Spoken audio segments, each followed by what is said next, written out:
Democracy's a joke. We make one little choice every 4 or 5 or 3 years between two old guys who can run a glossy campaign, and they get in and they're meant to represent us, but they don't. They represent themselves, they represent big business because that's where the money is. That's where they can make money.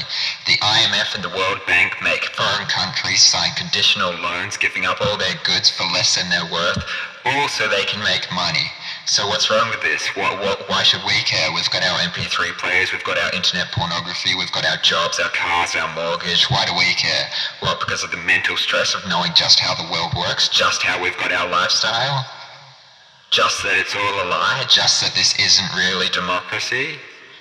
Why the fuck should we care?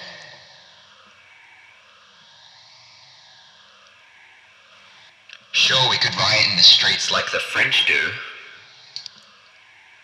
But fuck, global warming's coming to wipe us all out. And the world will be a much better place then. So turn on your taps, burn your coal.